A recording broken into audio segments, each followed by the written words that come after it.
tatlo na lang. Yung mga re-electionista mo dapat ay ayos yung mga desisyon sa buhay.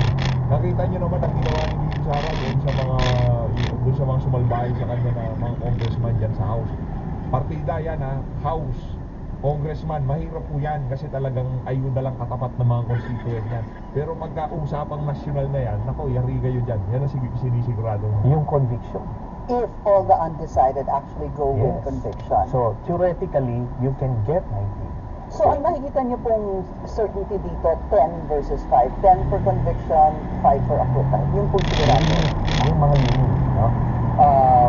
At ito yan, kasi hindi pwede kasing isusuko mo na kaagad, di pa nagsisimula.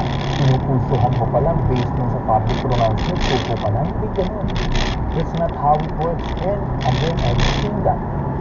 Talagang kahit sa mga botohan noon, lamang na lamang yung mga pro-acquittal kay Chief Justice Corona. Pero nung lumabas yung mga bank accounts, tapos nung nag-meltdown Chief Justice Corona doon sa witness stand, nagbago din siya. So in the end, 20 nga kami nun, no? Ngayon, ganun din. Ako, I'm confident. Pag nagsimula yung trial, lalabas yung mga bank accounts ni Sara Duterte na joint accounts with Digong Duterte na billions yung transactions in and out ng pera. And ang Thanks to Freedom Mobile's reliable coverage, Daddy's not worried about being caught by a secret. But she is worried she's been caught checking out her crush.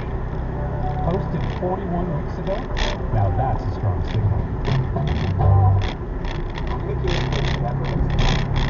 So I just blew my castle to the basement. Okay, our first process is done. Let's clean up these guys. Whoa! We did that thing you forget here. This is no problem. Towers grabbed once.